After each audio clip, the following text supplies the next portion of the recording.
So we live in a country where organizations, businesses are a moving target for some. Case in point tonight, it hits here at home because this time the target is Target and its decade-long decision to make a lot of merchandise celebrating the LGBTQ community during the season of Pride. While the official month of Pride is more than a week away, the consequence of Target being proud to be an ally and sell merchandise for Pride has arrived early. The company said today it would pull some of its merchandise from the shelves. Why? It claims employees in stores are getting threats because of that merchandise, impacting those folks' sense of safety. Target didn't tell us where this is happening or has happened or much else. And that lack of specifics combined with pulling back the merchandise is causing its own issues tonight. Right, Morgan? That's right, Jana. Yeah, I talked with our largest queer advocacy group today, Outfront Minnesota, and also heard from the national group GLAAD.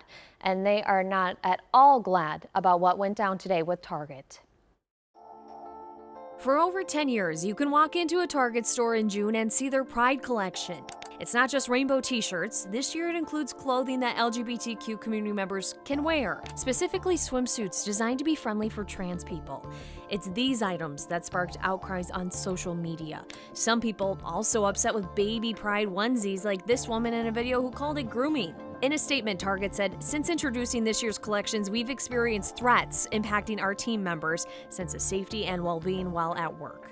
Adding, given these volatile circumstances, we are making adjustments to our plans, including removing items that have been at the center of the most significant confrontational behavior. Here in Minnesota, we have a lot to celebrate. On the other, we're looking at a national landscape that's still really challenging and hostile towards LGBTQ folks. Calrone says that the Minnesota-based retailer's decision comes at a divisive time for transgender people and their civil rights. A mix of different emotions. One, deep empathy and concern for Target employees who are facing threats, and also, concern for how that feels for our communities when, there's both that sense of like we're still very vulnerable, and also what does it mean for us when products that are meant to serve and celebrate and support community are getting moved or pulled. Recently, Bud Light faced backlash over a partnership with a transgender woman.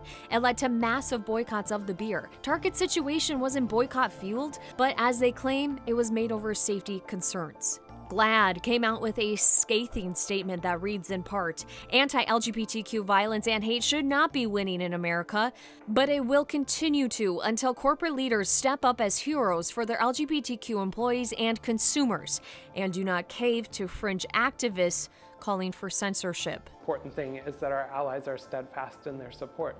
At the end of the day, we're going to face these calls and threats and, have to endure that as a community, but when we have strong allies and strong communities standing alongside us, we're all stronger together and we can weather through it. You may be asking yourself, why didn't we see more of Target's comments in this story? Well, I wanted those for you as well. I reached out to them twice today and got no response. Jana, I know you also reached out a couple of times too. No response to you either. But we do want to know where this happened and what happened. We just aren't getting those answers from Target tonight.